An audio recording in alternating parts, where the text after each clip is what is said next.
स्वागत है आपका आज के इस हिंदी सभा में। ये हिंदी सभा इस महीने की पहली हिंदी सभा है, इसलिए ये खास है। इस वक्त हम एक बहुत ही कठिन दौर से गुजर रहे हैं। हम सबकी नजर उन पर है, पर यह बात भी सच है कि उनकी नजर हम पर है। हम क्या सोचते हैं, हम क्या बोलते हैं, हम क्या करते हैं, इन सब पे उनकी नजर है। इसलिए ये जरूरी हो गया है कि हम अपने मन को पाक रखें, पवित्र रखें। इसलिए हम स्तुति आराधना में अपना मन लगाएंगे और ये काम हम अकेला नहीं करेंगे। हम अपने दोस्तों के साथ भी इसे बांटेंगे, अपने परिवार वालों को भी यहाँ बुलाएंगे। मैं आपसे अनुरोध करूंगा कि इस वीडियो को आप इसी वक्त सोशल मीडिया पर शेयर करें, ताकि आपके दोस्त और बाकी लोग भी परमेश्वर के साथ जुड़ सकें। अपने परिवार वालों को बुलाएं, उन्हें साथ बिठाएं और मन लगाकर स्तुति करें। जब आपका मन करे खड़े होकर स्तुति करने का, तो खड़े होकर करें। जब आपको लगे कि घुटनों के ऊपर बैठकर उनकी स्तुति आराधना करना है, घुटनों के ऊपर बैठ जाए। ये ना सोचे कि कौन क्या सोच रहा है। हो सकता है वो आपको देखकर प्रेरित हो। भजन संहिता 95 ये कहती है कि हम धन्यवाद के साथ उनकी स्तुति करें और जय जयकार करके उनकी आराधना करें। आइए हम अपने आंखों को बंद करके ये प्रार्थना करते हैं। प्यारे पिता परमेश्वर, हम धन्यवाद करते हैं कि हमें इस कठिन वक्त पे भी ये मौका मिला है कि हम आपकी स्तुति आराधना कर पाए। हम प्रार्थना करते हैं प्रभु कि इस वक्त आपकी स्तुति आपकी उपस्थिति हमारे साथ हो। प्रभु, आपको ये हमारी स्तुति आराधना प्रसन्न करे, यही प्रार्थना हम करते हैं। हम ये प्रार्थना करते हैं प्रभु कि इसके बाद हमारा विश्वास आपके ऊपर और दृढ़ हो जाए और मजबूत हो जाए। ये छोटी सी प्रार्थना परमेश्वर हम तेरे पिता यीशु मसीह के नाम पे मांगते हैं, आमीन। अब मैं अनुरोध करूंगा भाई रुशील से कि आप हम सब की अगुवाई स्तुति आराधना में करें। जय मसीह की। मैं आशा करती हूँ कि आप लोग आज हमारे साथ आराधना करने के लिए तैयार हैं। यदि तैयार हैं तो चलिए अपने जहां भी अपने घरों में हैं, अपने मनों को तैयार करें। आज हम परमेश्वर की आराधना सच्चाई और आत्मा से करेंगे, क्योंकि वो परमेश्वर आराधना के योग्य है।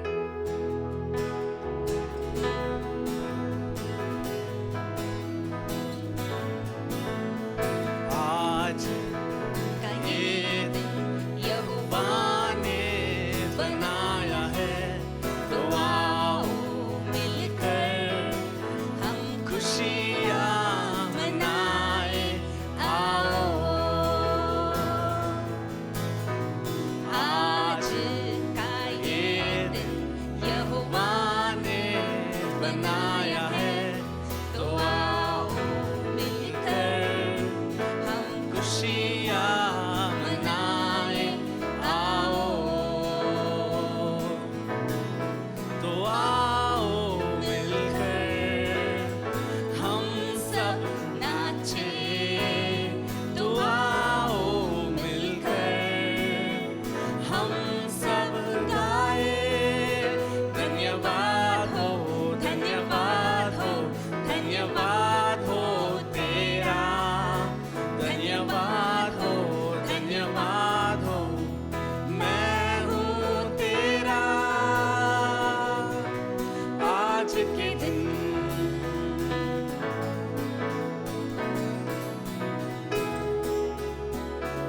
हम भूल जाए निराशाओं को, आशाओं का है दिन। यीशु मसीह जो हमारे है संग, कोई नहीं तेरे बिन। हम भूल जाए निराशाओं को, आशाओं का है दिन। यीशु मसीह जो हमारे है संग, कोई नहीं तेरे बिन। आज के दिन तो आओ मिलकर हम सब नाचे। तो आओ मिलकर हम सब गाए। धन्यवाद हो, धन्यवाद हो, धन्यवाद हो तेरा। धन्यवाद हो, धन्यवाद हो, मैं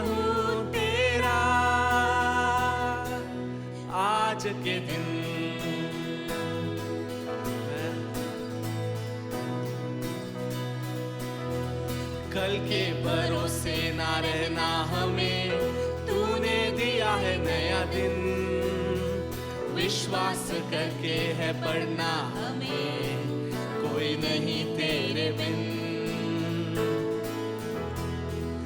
कल के भरोसे ना रहना हमें, तूने दिया है नया दिन, विश्वास करके है पढ़ना हमें, कोई नहीं तेरे बिन। आज के दिन तो आओ मिलकर हम सब नाचे, तो आओ मिलकर हम सब गाए, धन्यवाद हो, धन्यवाद हो, धन्यवाद हो तेरा, धन्यवाद हो, धन्यवाद हो, मैं हूँ तेरा। आज के दिन मैं हूँ तेरा, आज के दिन मैं हूँ तेरा, आज के दिन। हालेलुया।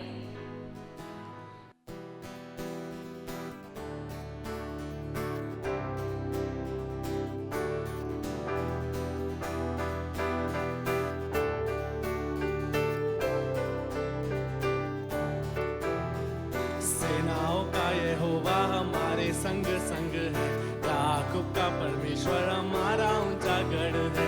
सेनाओं का यहोवा हमारे संग संग है, याकूब का परमेश्वर हमारा ऊंचा गढ़ है। जिसने आकाश बनाया, जिसने पृथ्वी बनाई, जिसने आकाश बनाया, जिसने पृथ्वी बनाई, जो सर्वशक्तिमान प्रभु है, वो यहोवा हमारे संग संग है। जो सर्वशक्तिमान प्रभु है, वो यहोवा हमारे संग संग है। सेनाओं का यहोवा हमारे संग संग है, याकूब का परमेश्वर हमारा ऊंचा गढ़ है। सेनाओं का यहोवा हमारे संग संग है, याकूब का परमेश्वर हमारा ऊंचा गढ़ है। समुद्र को जिसने डुबागा, जंगल में मार्ग निकाला, समुद्र को जिसने डुबागा, जंगल में मार्ग निकाला, जो वायदे को करता है पूरा, वो यहोवा हमारे संग संग है। जो वायदे को करता है पूरा, वो यहोवा हमारे संग संग है। सेनाओं का यहोवा हमारे संग संग है, याकूब का परमेश्वर हमारा ऊंचा गढ़ है। सेनाओं का यहोवा हमारे संग संग है, याकूब का परमेश्वर हमारा ऊंचा गढ़ है।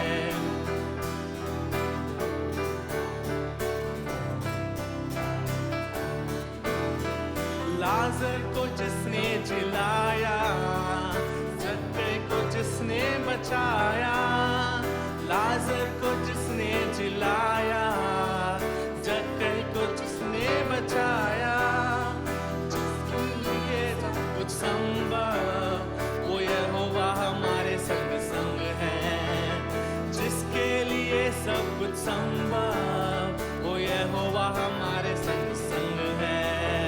सेनाओं का यहोवा हमारे संग संग है, याकूब का परमेश्वर हमारा ऊंचा गढ़ है। सेनाओं का यहोवा हमारे संग संग है, याकूब का परमेश्वर हमारा ऊंचा गढ़ है। सेनाओं का यहोवा हमारे संग संग है, याकूब का परमेश्वर हमारा ऊंचा गढ़ है। सेनाओं का यहोवा हमारे संग संग है, याकूब का परमेश्वर हमारा ऊंचा गढ़ है। हालेलुया। आइए हम आराधना के ही भाव में बने रहेंगे और आगे बढ़ेंगे। और मैं चाहूँगी आप जहाँ भी हैं अपने हृदयों को तैयार करें। परमेश्वर से बोलें कि प्रभु आप मुझे चलाएं। हो सकता है आप किसी परेशानी से होके गुजर रहे हो सकता है आप ये सोच रहे हो कि हे प्रभु ये विपत्ति कब टलेगी, कहीं ऐसा ना हो कि मैं टूट कर बिखर जाऊं। लेकिन मैं आपको याद दिलाना चाहती हूँ, परमेश्वर का वचन क्या कहता है कि वो हमें माँ से भी ज्यादा प्यार करता है। वो हमें न छोड़ेगा न त्यागेगा, वो हमें थामे रहेगा, वो हमें टूटकर बिखरने कभी न देगा। हालेलुया। कर बिखरने न देगा मुझे, यीशु मसीह का प्यार, जिसने अकेला न छोड़ा मुझे, कैसा अनोखा प्यार। टूट कर बिखरने न देगा मुझे, यीशु मसीह का प्यार, जिसने अकेला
तेरे पास आता हूँ यीशु,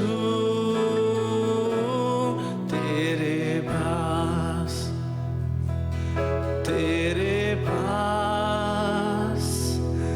आता हूँ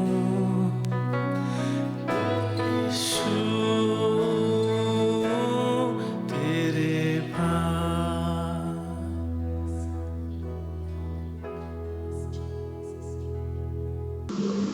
शुक्रिया करना चाहूँगा आराधना टीम के लिए जिन्होंने हमको इतनी खूबसूरत समय आराधना में लेके गए। आइए हम सब प्रार्थना करेंगे और मैं चाहूँगा कि आप लोग सब अपनी आंखों को बंद कर लें और उस प्रभु यीशु जीवते परमेश्वर को याद करें। आइए प्रार्थना करें।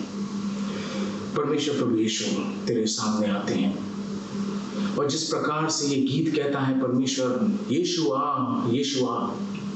परमेश्वर प्रभु यीशु तेरा इंतजार है तेरी प्रजा को, क्योंकि दिन निकट है परमेश्वर, वह समय निकट आ रहा है परमेश्वर।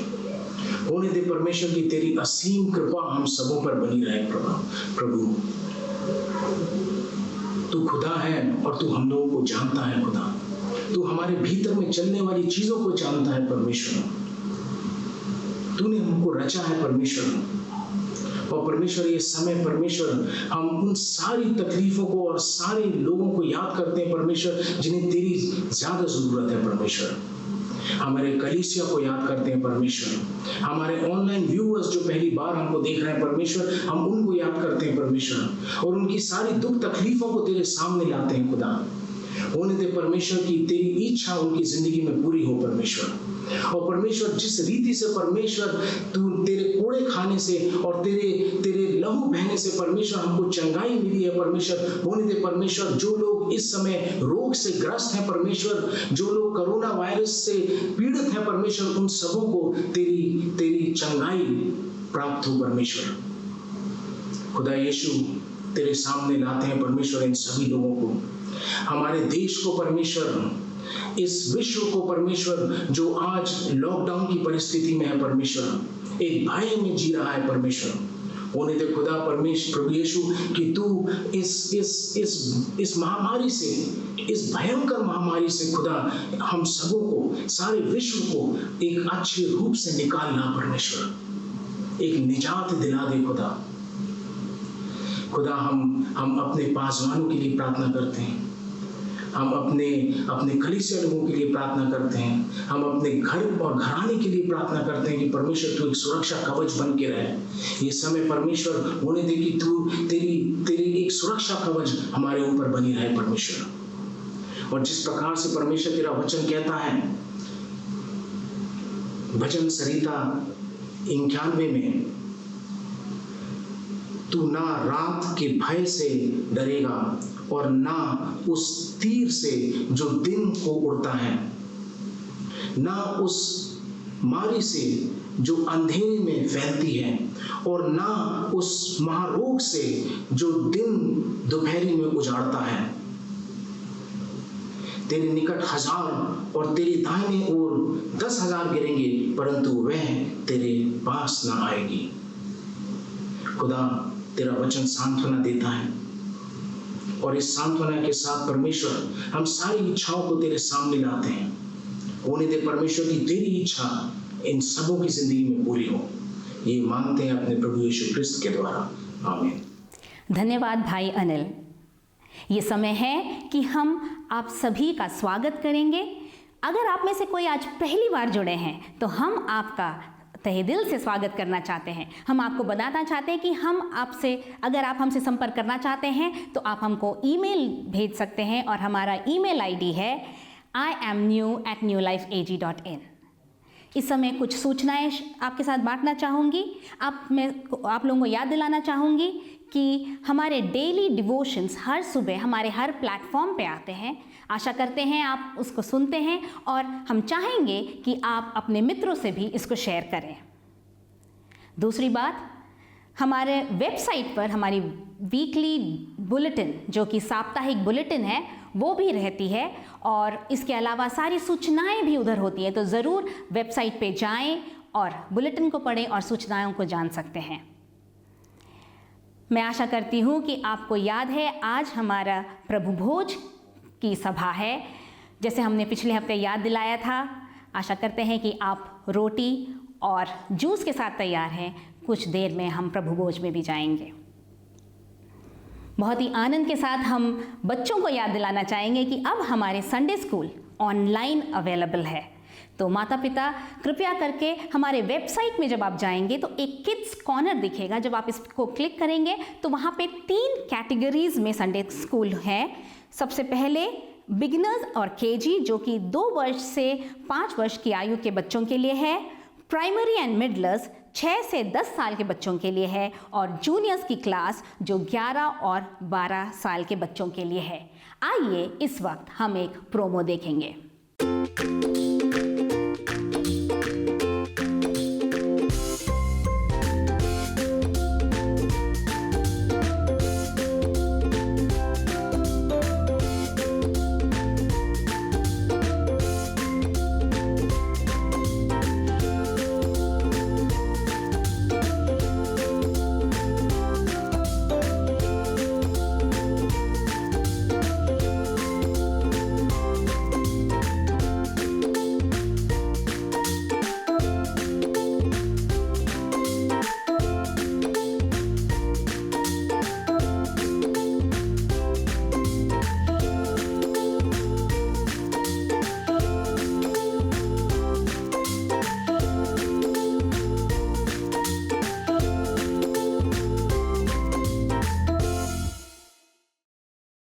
हम हमारे जवानों को याद दिलाना चाहेंगे कि हमारी यूथ अलाइव हर शनिवार 6:30 बजे होती है, और ज़रूर लॉगिन करें और देखें। हमारी ये सारी सर्विसेज ऑनलाइन अवेलेबल हैं। इस समय हम इससे जुड़ी एक प्रोमो को देखेंगे।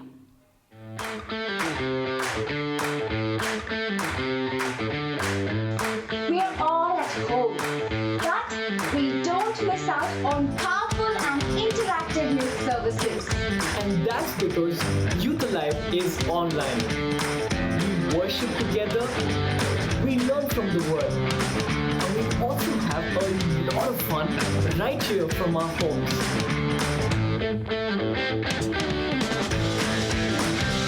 There's more happening through the week on our social media platform, so don't miss out. To know where to catch us live, visit our website myyouthalive.com or newlifeag.in.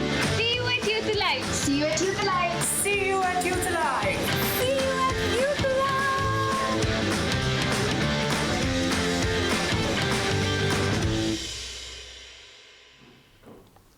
हम हमारे जवानों को याद दिलाना चाहेंगे कि हर साल जब मई के महीने में जैसे हमारे समर फॉर जीसस होती है, इस साल भी ये कार्यक्रम होगा। इसके डेट्स में एक बदलाव है जो हम आपको याद दिला देना चाहेंगे कि 15 से लेके 17 मई के बीच में हमारी ये समर फॉर जीसस होंगी, और इसका समय होगा 5:30 से 8:30 बजे। इसके और जानकारी के लिए आप लॉग इन कर सकते हैं myyouthalive.com पर। इस कोविड महामारी के समय में हमारे केयर सेल के लोगों ने मिलकर जो इससे त्रासदी से जो ग्रसित लोग थे उनको कुछ रिलीफ वर्क किया, कुछ सहायता पहुंचाई। इसके संबंधित एक वीडियो हम देखेंगे डॉक्टर उमा जोसेफ के द्वारा। Good morning, church. 3rd John 5 says, Dear friend, you are faithful in what you are doing to your brothers and sisters, even though they are strangers to you.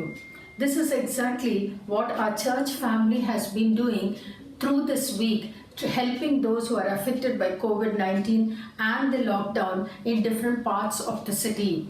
Our care cell leaders, by the grace of God and with His help, have been reaching out to people in need in different areas. Here is a brief report about that.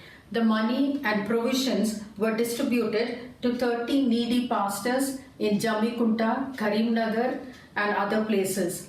They distributed grains to Swayam Krishi Home and Mass in Balaji Nagar. distributed groceries and masks to lepers and beggars and the needy in Balaji Nagar colony.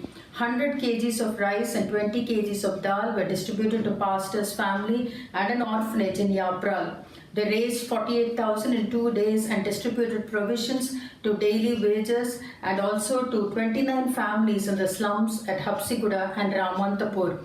Distributed groceries to more than 60 families of daily wage earners in Maulali and Ammaguda. Helped a poor family with groceries for 2 months at Safilguda.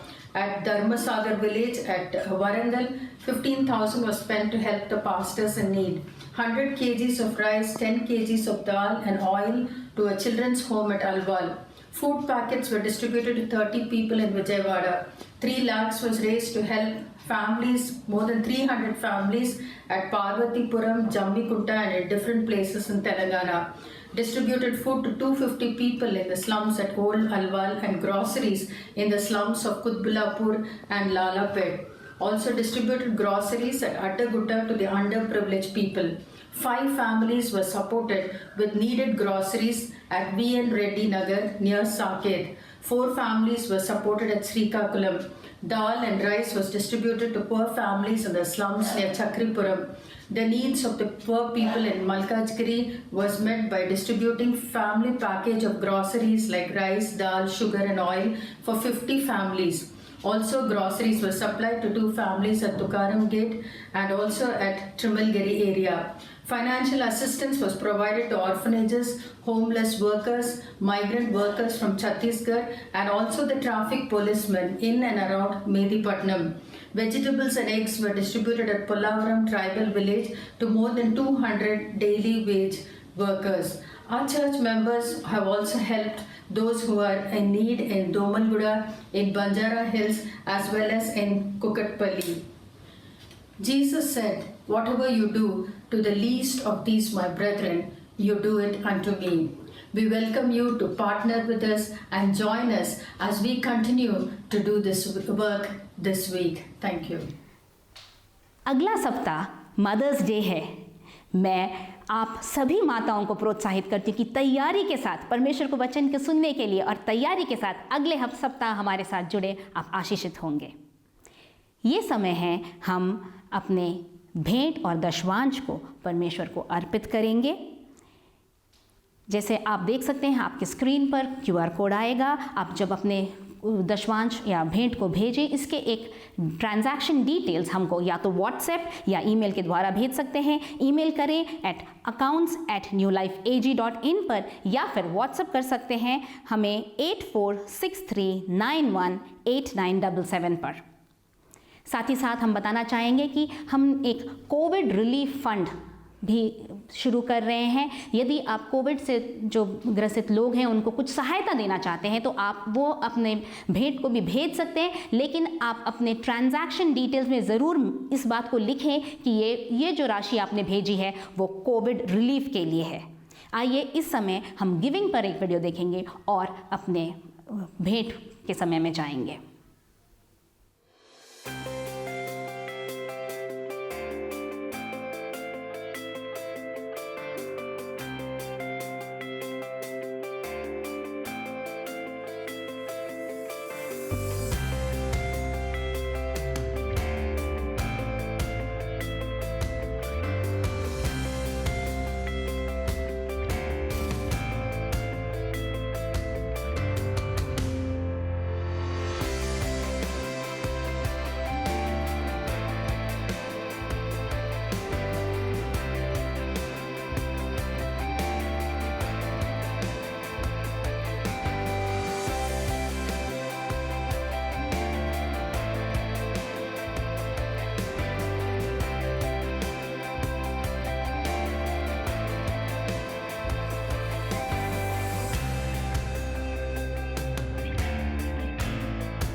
सका।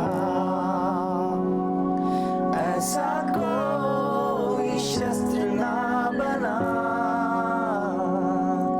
जो कर सकेगा मेरा सामना। बीमारी देख तेरा sir झुका, मुझ पर तेरा बस ना चल सका। ऐसा कोई शस्त्र ना बना जो कर सकेगा मेरा सामना। उठते हुए उफानों में तू ही मेरी चट्टान, बढ़ती हुई लहरों में तेरे कदमों के निशान। जय मसीह की। हम परमेश्वर के नाम का धन्यवाद देते हैं कि आज उन्होंने हमें फिर से एक बार मौका दिया कि हम सब अपने अपने घरों में एकत्रित होकर और परमेश्वर के नाम का धन्यवाद दें और उसकी आराधना हम सब मिलकर कर सकें। और आज हम जो संदेश सुनने जा रहे हैं उसका शीर्षक है डुबकी मार मैं हूँ। गर्मी का समय करीब आ रहा है, वैसे आ भी गया है, और ठंडी नदी में डुबकी मारने की इच्छा तो होती ही है। आज हम जो पाठ देखने जा रहे हैं वो पुराने नियम में से है, दूसरे राजा की पुस्तक और उसके 5वें अध्याय से नामान की कहानी। और एलीशा ने उसे 7 बार डुबकी लगाने को कहा था अपने कोढ़ की बीमारी से छुटकारा पाने के लिए। इस संदर्भ में हम देखेंगे कि हमारे मसीही जीवन में इन डुबकियों को लेकर हम कैसे अपनी सीढ़ी चढ़ सकते हैं। 7 डुबकी और 7 सीढ़ी। डुबकी का मतलब होता है, बपतिस्मे का मतलब होता है हमारा मरना और फिर प्रभु के साथ जी उठना। और हर एक बार जब हम अपने आप के लिए मरते हैं और जी उठते हैं तो हम एक नई उमंग और एक नई आशीष और शक्ति लेकर उठते हैं। इसलिए बार बार हमें अपने आप को और अपनी इच्छाओं को मारना पड़ता है ताकि हम उसके साथ साथ चल सकें। तो आइए हम संदेश की ओर जाते हैं और हम देखते हैं दूसरा राजा, उसकी 5वां अध्याय और उसकी 1 से 3 आयत हम पढ़ेंगे। पहली आयत में लिखा है, आराम के राजा ने नामान नामक सेनापति अपने स्वामी की दृष्टि में बड़ा और प्रतिष्ठित पुरुष था, क्योंकि यहोवा ने उसके द्वारा आरामियों को विजयी किया था। वह शूरवीर था परंतु कोढ़ी था। यहाँ हम देखते हैं कि नामान जो था वो एक सेनापति था, उसका स्वामी उसका बहुत आदर करता था, उसकी नज़रों में वो बड़ा था और प्रतिष्ठित भी था। और यहोवा ने इनकी मदद की थी कि ये विजय प्राप्त कर सकें युद्ध में। यहोवा को ये नहीं जानते थे, लेकिन यहोवा इन्हें जानता था और उसने उनकी मदद की। लेकिन एक बात यहाँ हम देखते हैं कि वो कोढ़ी था। आरामी लोग दल बांधकर इज़राइल के देश में जाकर वहाँ से एक छोटी लड़की बंदी बनाकर ले आए और वह नामान की पत्नी की सेवा करती थी। उसने अपनी स्वामिनी से कहा, यदि मेरा स्वामी शोमरोन के भविष्यवक्ता के पास होता तो क्या ही अच्छा होता, क्योंकि वह उसको कोढ़ से चंगा कर देता। तो एक छोटी सी लड़की है और वो अपने मालकिन से कहती है, इज़राइली लड़की है, कहती है यदि मेरा मालिक हमारे देश में होता तो हमारा भविष्यवक्ता उसे अच्छा कर देता। मित्रों, हमें बहुत ज्ञानवान होने की आवश्यकता नहीं होती परमेश्वर के नाम की और उसकी शक्ति की गवाही देने के लिए। और ये छोटी सी लड़की डरी नहीं, लेकिन उसने अपने स्वामी की भलाई के लिए अपनी मालकिन से बातें की। छोटी लड़की थी, हम कोई छोटा बच्चा कोई बात कहता है तो हम उस पर ज़्यादा ध्यान नहीं देते, लेकिन यहाँ हम देखते हैं कि चौथे वचन में हम देखते हैं कि नामान ने अपने प्रभु के पास जाकर कह दिया, इज़राइली लड़की इस प्रकार कहती है। तो उसकी पत्नी ने ये बात नामान को बताई। नामान ने उस बात को टाली नहीं कि अरे छोटी लड़की है, उसको क्या मालूम, कोढ़ क्या होता है उसको क्या मालूम, कोढ़ वो सोच रही होगी कि कोई खाज खुजली है। लेकिन नामान अपने इलाज करवाने के लिए भूखा था, क्योंकि उसने काफ़ी इलाज कर चुके थे लेकिन उसे चंगाई अभी तक नहीं मिली थी। हर डॉक्टर के पास जा चुका था, हर दवाई कर चुका था, लेकिन अभी तक उसे छुटकारा नहीं मिला था। वो इस बात का भूखा था कि उसके किसी न किसी प्रकार चंगाई मिल जाए। और जब इस छोटी सी लड़की ने ये बात कही तो उसने उस बात का विश्वास किया और राजा के पास ये बात लेकर गया। नामान को कोढ़ की बीमारी थी, लेकिन हमें ये मालूम होना चाहिए कि हम सब एक बीमारी से ग्रसित हैं और इस बीमारी का नाम है पाप। और इस पाप से छुटकारा पाने के लिए क्या हम में भी नामान जैसी भूख है कि हम किसी भी मूल्य पर इस पाप से और इस बीमारी से छुटकारा पा सकें?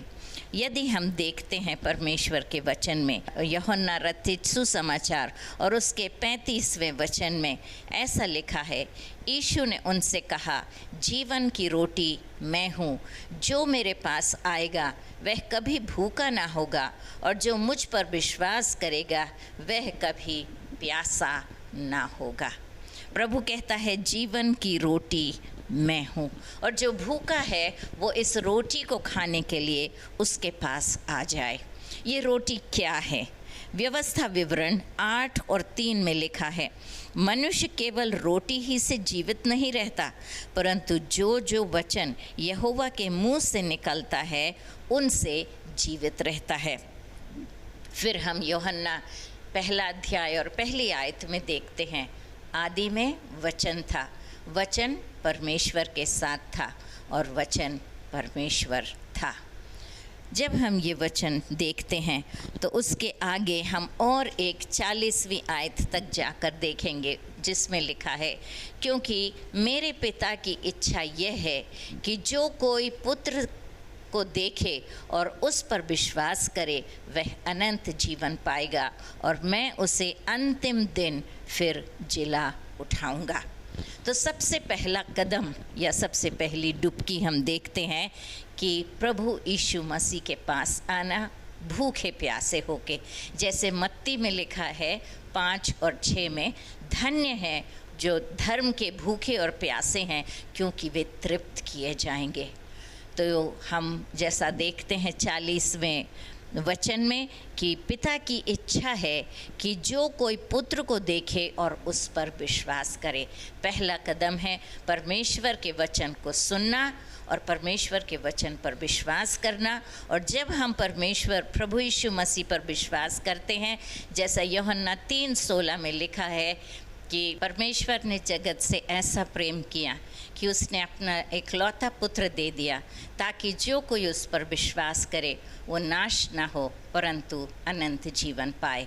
और हम उस पर विश्वास करके हम अपनी आत्मिक भूख मिटाते हैं और हम परमेश्वर के पुत्र और पुत्री बन जाते हैं। ये हमारी पहली सीढ़ी है।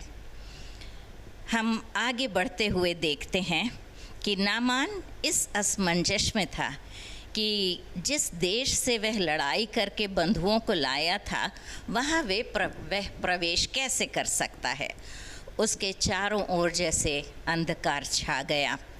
उसी समय राजा ने, हम देखते हैं 5वें वचन में क्या कहा, आराम के राजा ने कहा, तू जा, मैं इस्राएल के राजा के पास एक पत्र भेजूंगा। यह सुनकर उसके अंधकार में एक आशा की किरण ने प्रवेश किया।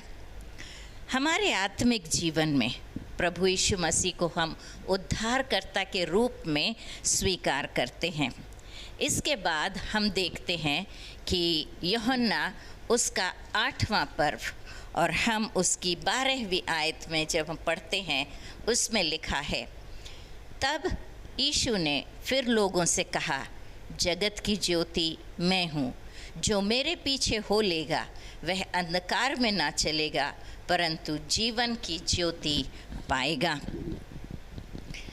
हाँ मित्रों, जब हम मसीह पर विश्वास करते हैं तो जो जगत की ज्योति है, तो हमारा जीवन भी उजियाले से भर जाता है और हमारा जीवन बदल जाता है।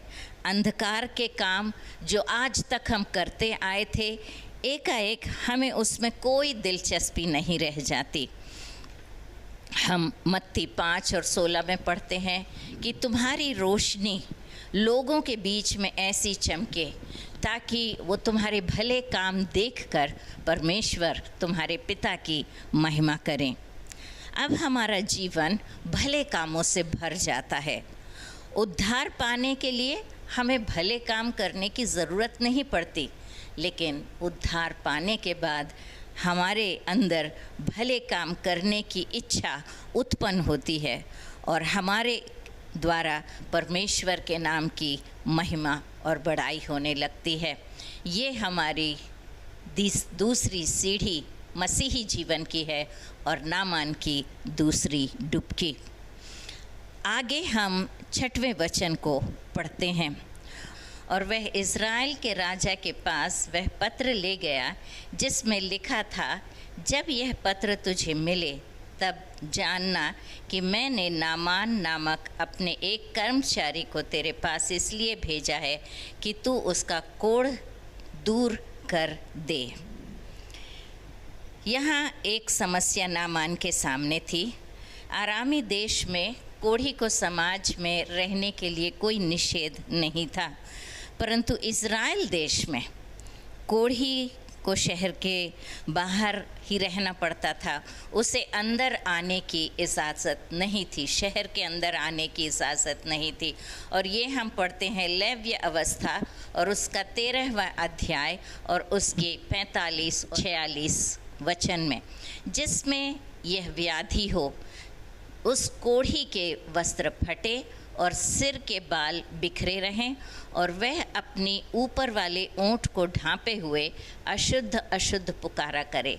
जितने दिन वह व्याधि उसमें रहे उतने दिन तक वह अशुद्ध रहेगा और वह अशुद्ध ठहरा रहे, इसलिए वह अकेला रहा करे और उसका निवास स्थान छावनी के बाहर हो। तो वो अशुद्ध है और उसे अंदर आने की अनुमति नहीं है। अगर वो अंदर द्वार के अंदर जाने की कोशिश भी करता तो उसे वो लोग पथरवा करके मार डालते। लेकिन राजा ने जो पत्र उसे दिया उससे उसका भय दूर हो गया, और क्योंकि ये पत्र शहर के द्वार के अंदर प्रवेश करने के लिए उसका पासपोर्ट कहिए या वीसा कहिए बन गया था। यूहन्ना 10 और उसके 7वें वचन में हम यूँ पढ़ते हैं, तब यीशु ने उनसे फिर कहा, मैं तुमसे सच सच कहता हूँ कि भेड़ों का द्वार मैं हूँ। जितने मुझसे पहले आए वे सब चोर और डाकू थे, परंतु भेड़ों ने उनकी ना सुनी।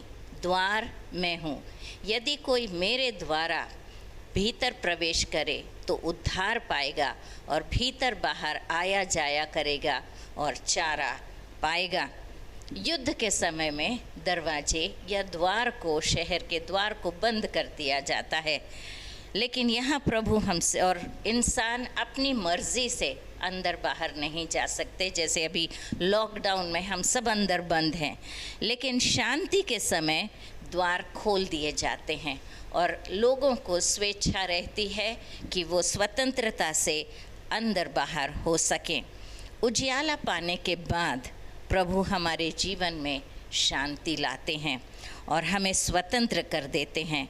हमारे जीवन में कितनी बड़ी आंधी क्यों ना उठे, लेकिन हमारा दिल शांत रहता है, क्योंकि प्रभु यीशु मसीह हमारा शांतिदाता हमारे साथ रहता है और हिम्मत और ढाढ़स देता है। लोग ये देखकर ताज्जुब करते हैं कि हम परमेश्वर के साथ चल रहे हैं और कितनी भी तकलीफ़ क्यों ना आए, हम उसके साथ साथ शांतिपूर्वक अपना जीवन व्यतीत करते हैं। द्वार हमारे प्रार्थना के जीवन को भी दर्शाता है। मत्ती 6:6 में हम पढ़ते हैं कि हमें कमरे के अंदर जाना है, दरवाज़ा बंद करना है और अपने परमेश्वर से हमें बातें करना है, गुप्त में हमें उससे बातें करना है और इस प्रकार हमारा संबंध परमेश्वर के साथ मजबूत होता जाता है। हमारी ये तीसरी डुबकी है या तीसरी सीढ़ी। नामान की कहानी हम आगे देखते हैं, जो 7वें और 8वें वचन में हम पढ़ते हैं।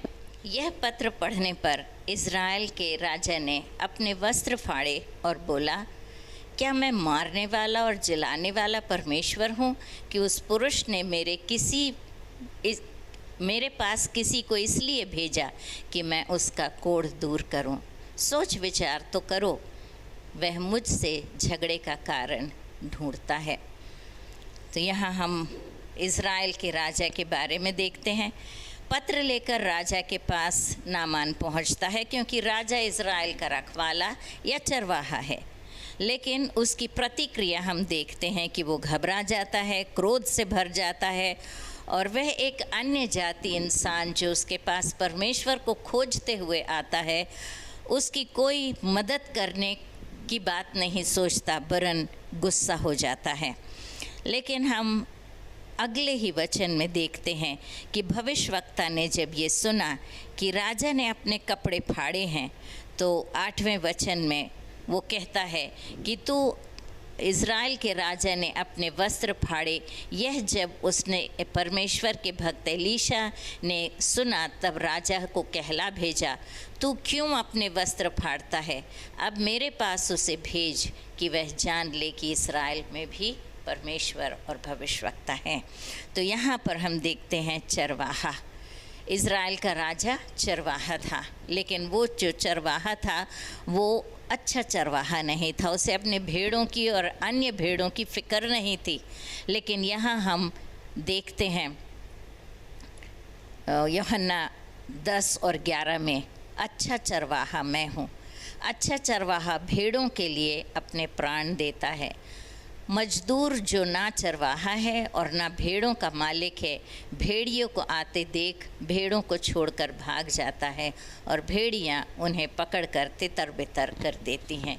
यदि नामान सिर्फ राजा के पास आकर चला गया होता तो उसे कोई आशीष और छुटकारा नहीं मिलता। ये चरवाहे ऐसे होते हैं जिन्हें अपनी भेड़ों की फिक्र नहीं होती।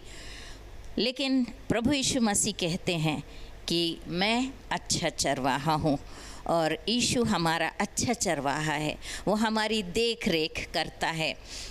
23वें भजन में हम पढ़ते हैं, यहोवा मेरा चरवाहा है, मुझे कोई घटी ना होगी। वो हमें हरी हरी घास, वचन रूपी घास खिलाता है और निर्मल पानी पिलाता है। हमारे प्राण बचाने के लिए वो अपने खुद के प्राण देने के लिए तैयार होता है। यूहन्ना 10:1-5 में हम देखते हैं कि लिखा हुआ है, मैं तुमसे सच सच कहता हूँ कि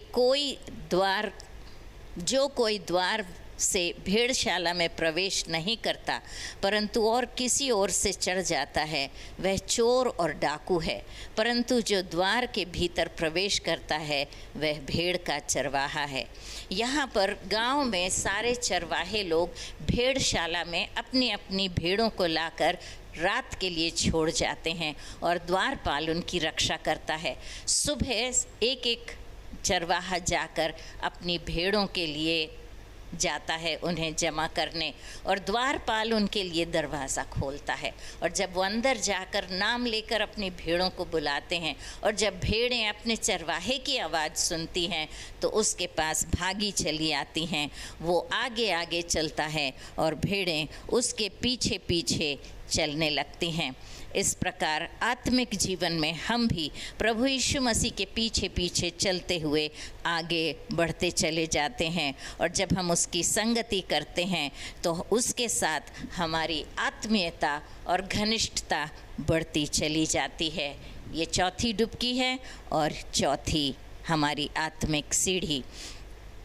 आगे चलते हुए हम 9वें वचन को देखते हैं। जब नामान ने घोड़ों और रथों समेत एलीशा के द्वार पर आकर खड़ा हुआ, तब एलीशा ने एक दूत से उसके पास यह कहला भेजा, तू जाकर यरदन में 7 बार डुबकी मार, तब तेरा शरीर ज्यों का त्यों हो जाएगा और तू शुद्ध हो जाएगा। नामान घोड़ों और रथों को लेकर एलीशा के दरवाजे पर आया था। यदि हम उसकी जगह होते तो हम सेनापति के आने की बड़ी तैयारी करते, अपने पड़ोसियों को भी शायद खबर भेज देते कि हमारे घर सेनापति आने वाला है। लेकिन एलीशा ने ऐसा नहीं करा। वो बाहर भी नहीं निकला। उसने बस अपने एक दूत के द्वारा खबर भेज दी कि जा और यरदन में 7 बार डुबकी लगा, और ये आश्वासन दिया कि तू अवश्य चंगा हो जाएगा। नए नियम में शुद्धिकरण का प्रतीक जो है वो पानी में डुबकी लगाने का है, जिसे बपतिस्मा कहते हैं। पुराने नियम में लाल समुद्र से इज़राइलियों का गुजरना और नूह की बाढ़ को बपतिस्मा का रूप माना जाता है। लेकिन यहाँ हूबहू हम देखते हैं नामान बपतिस्मा ले रहा है, और एक बार नहीं 7 बार वो डुबकी लगाता है। बपतिस्मे में हम प्रभु यीशु मसीह के साथ मारे जाते हैं, गाड़े जाते हैं और फिर से जी उठते हैं। और हम हर बार जब अपने आप के लिए मरते हैं तो हम एक नई शक्ति और एक नई उमंग लेकर उठते हैं।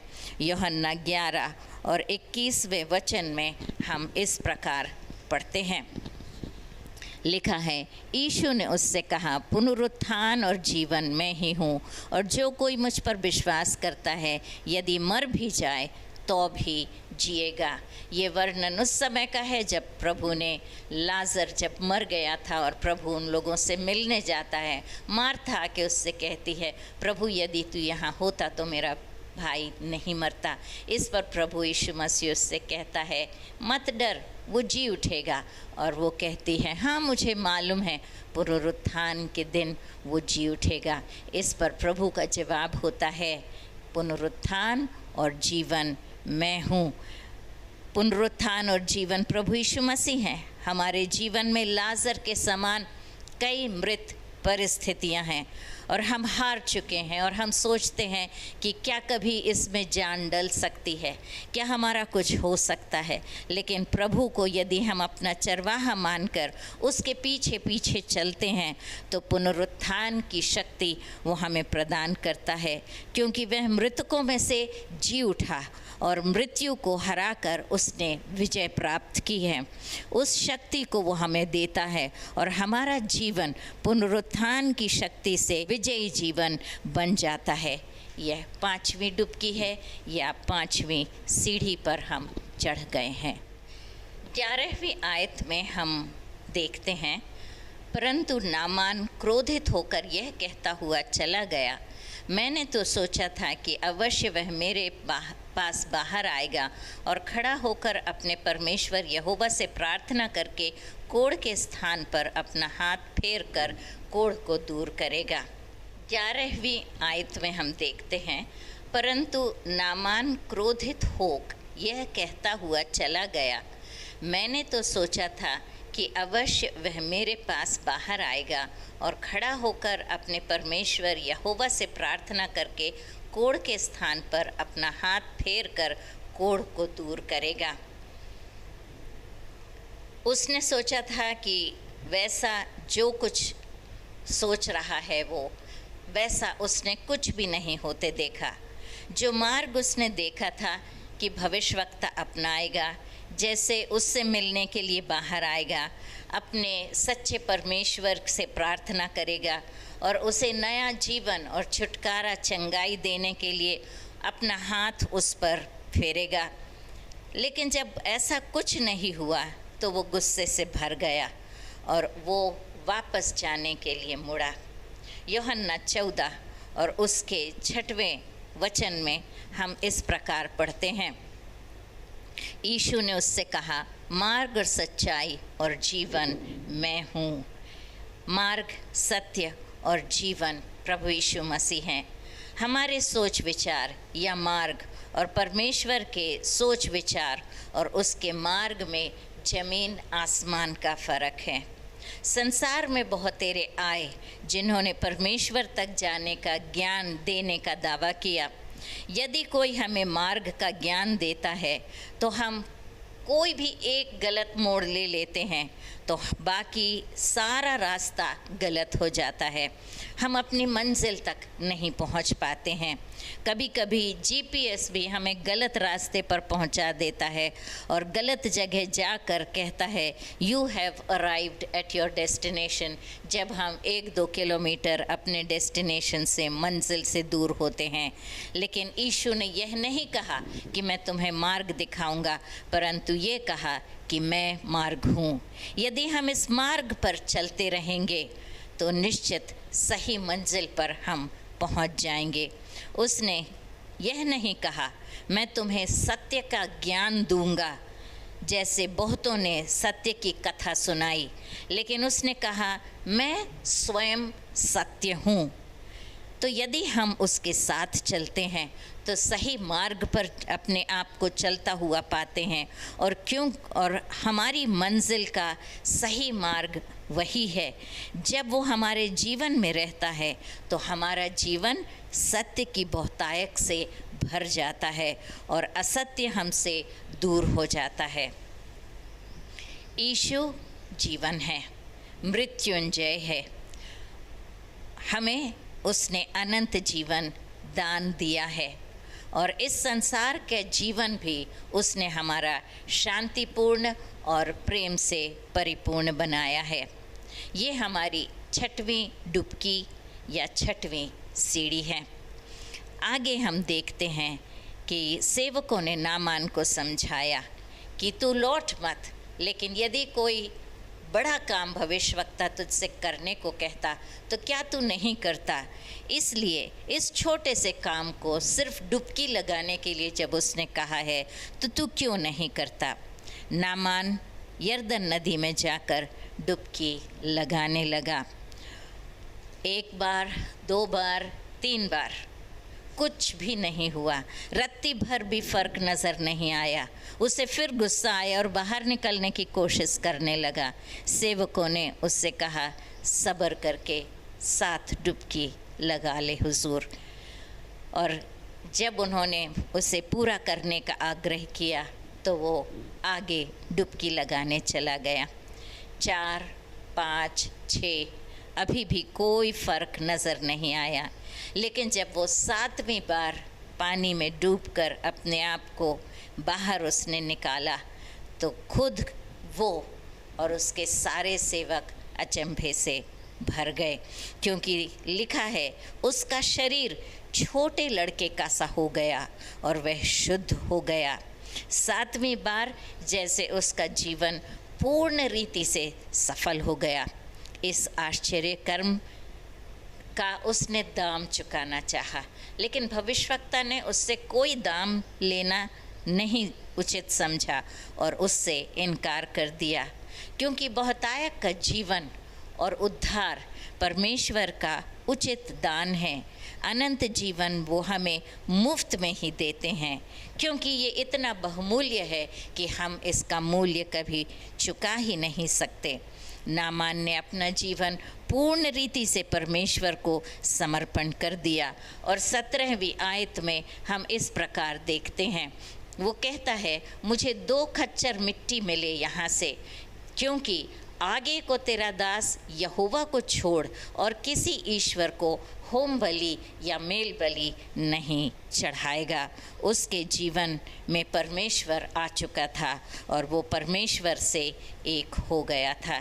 यूहन्ना 15 और 1 से 15 में हम 1 से 5 में हम पढ़ते हैं, सच्ची दाखलता मैं हूँ और मेरा पिता किसान है। जो डाली मुझ में है वह और नहीं फलती उसे वह काट डालता है, और जो फलती है उसे वह छांटता है ताकि वो और फले। 5वीं आयत में है, मैं दाखलता हूँ, तुम डालियाँ हो। जो मुझ में बना रहता है वह और मैं उसमें, वह बहुत फलता है, क्योंकि मुझसे अलग होकर तुम कुछ भी नहीं कर सकते। 5वीं आयत में लिखा है, मैं सच्ची दाखलता हूँ और तुम मेरी डालियाँ हो। 7वीं डुबकी या 7वीं सीढ़ी जब हम चढ़ते हैं तो हम उससे इस प्रकार जुड़ते हैं कि उसके साथ एक हो जाते हैं। परमेश्वर जो किसान है वो हम जैसी कलम को लेकर अपने पुत्र से जोड़ देता है, क्योंकि उसके मार्ग पर चलते रहते हैं और उसके सत्य का अनुसरण करते हैं। और उसका जीवन हम में से होकर बहने देते हैं। अब हम एक हो गए, उसका रस हम में से होकर बहने लगा है। शीघ्र ही हमारी डालियों पर कलियां नज़र आने लगती हैं जो फूल बनकर विकसित होती हैं। ये फूल धीरे धीरे फलों में बदल जाते हैं। डालियां फल से लद जाती हैं और इनको देखकर किसान बहुत खुश होता है, और दाखलता का तो खुशी का ठिकाना ही नहीं होता। मित्रों, आप कौन सी डुबकी लगा रहे हो? कौन सी सीढ़ी पर हो? आगे बढ़ते जाओ, निडर होकर डुबकी मारो, क्योंकि प्रभु यीशु मसीह कहता है, मैं हूँ। वो न कभी हमें छोड़ेगा न त्यागेगा।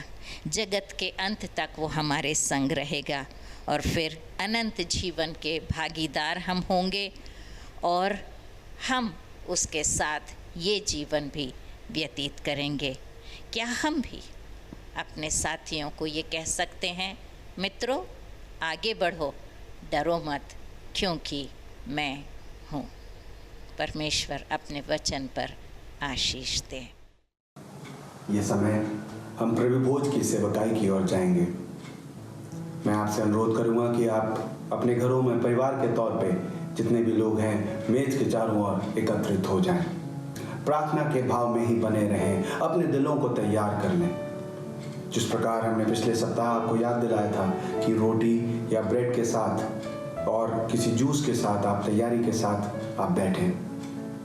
हमारी ये जो प्रभु भोज की सेवकाई है, चंद बातें इसके बारे में आपको बताना चाहूँगा। आप अगर यीशु मसीह को अपना उद्धारकर्ता जानते हैं तो आप इसमें से सहभागी हो सकते हैं। यदि आप यीशु मसीह को अपना उद्धारकर्ता स्वीकार नहीं किया है तो कृपया करके इसकी ओर अपने हाथ को ना बढ़ाएं या ये अपने घरों में इसको ना करें। एक थोड़े क्षण के लिए अपने दिलों को तैयार करें, याद करें, सोचें कि हम क्या कर रहे हैं इस वक्त। ये रोटी और ये दाखरस, ये जूस प्रभु के देह को और लहू को दर्शाता है। यीशु मसीह क्रूस पे मारे गए आपके और मेरे लिए, ताकि आप और मैं पाप में ना पड़े रहें, ताकि आप और मैं शैतान के अधीनता में ना रहें। वो क्रूस हमारा था, वो मृत्यु हमारा था, वो हमारे लिए मारे गए। उस दृश्य को देखें, उन्होंने एक दाम चुकाया है आपके लिए और मेरे लिए। एक क्षण उस दृश्य को देखें, उस क्रूस पे लहूलुहान यीशु, उस दृश्य को आपके लिए और मेरे लिए, आखिरी कतरा खून भी उन्होंने आपके लिए और मेरे लिए बहाया। धन्यवाद यीशु। धन्यवादी हृदय के साथ, धन्यवादी हृदय के साथ आइए प्रार्थना करें। प्रेमी पिता, दयालु पिता, उस क्रूस के लिए हम आपका धन्यवाद करते हैं। प्रभु, हम जानते हैं हम इस योग्य नहीं थे पिता परमेश्वर। तूने अपने इकलौते पुत्र को हमारे लिए बलिदान किया पिता परमेश्वर। जीसस, हम आपका धन्यवाद करते हैं। प्रभु, आपके दिखाए हुए मार्ग पे हम चलना चाहते हैं। प्रभु, पाप में नहीं लेकिन पवित्रताई के साथ अपने जीवन को बिताना चाहते हैं पिता परमेश्वर। वो दाम जो आपने चुकाया पिता परमेश्वर, धन्यवादी हृदय के साथ अपने जीवन को बिताने वाले हम बन सके पिता परमेश्वर। प्रार्थना सुनी, हम धन्यवाद करते हैं। यीशु के मधुर और मीठे नाम से मांगते हैं, सुनो ग्रहण कर पिता। आमेन, आमेन, आमेन। इस वक्त घर के जो बड़े हैं वो इस ब्रेड को तोड़ सकते हैं।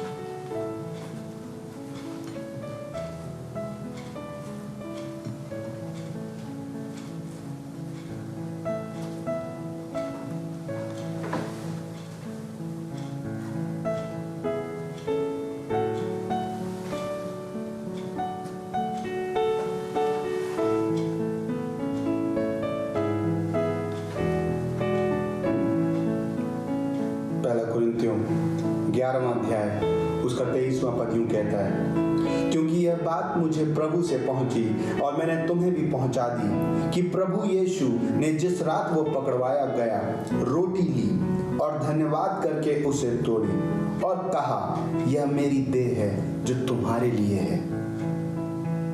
मेरे स्मरण के लिए यही किया करो। आइए एक साथ इस रोटी से सहभागी हो।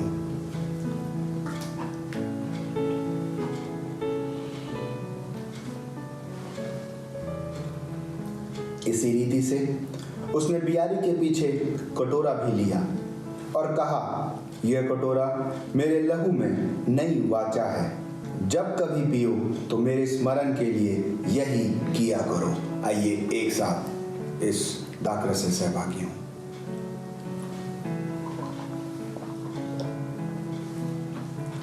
क्योंकि जब कभी तुम ये रोटी खाते और इस कटोरे में से पीते हो तो प्रभु की मृत्यु को जो जब तक वह न आए प्रचार करते हो। प्रभु आपको बहुतायत से आशीष दे। धन्यवाद पास्टर शिबू इस सुंदर समय के लिए। आइए हम सब मिलकर एक बार फिर से प्रार्थना करते हैं। अपनी आंखों को बंद करें। प्यारे पिता परमेश्वर, हम धन्यवाद करते हैं कि ऐसे मुश्किल वक्त पर भी हम आपकी स्तुति आराधना कर पाए, हम आपका वचन सुन पाए। हम प्रार्थना करते हुए प्रभु की जो कोई भी इस वचन को सुना है उस सब का विश्वास आपके ऊपर और दृढ़ हो जाए। प्रभु यीशु मसीह का अनुग्रह और परमेश्वर का प्रेम और पवित्र आत्मा की सहभागिता हम सब के साथ बनी रहे। आमीन, आमीन। अगर आपको किसी भी मदद की जरूरत हो या फिर आपातकालीन स्थिति में किसी मदद की जरूरत हो तो आप हमें इस नंबर पर जरूर संपर्क करें 08418 668801 या फिर आप हमें ईमेल भी कर सकते हैं। ईमेल आईडी है info@newlifeag.in। और हाँ, हर सुबह हमारी डेली डिवोशंस आती हैं। इसे आप YouTube और Facebook पे देख सकते हैं। इसे देखना ना भूलें और अगले सुबह हम सब फिर मिलेंगे। तब तक के लिए जय मसीह की।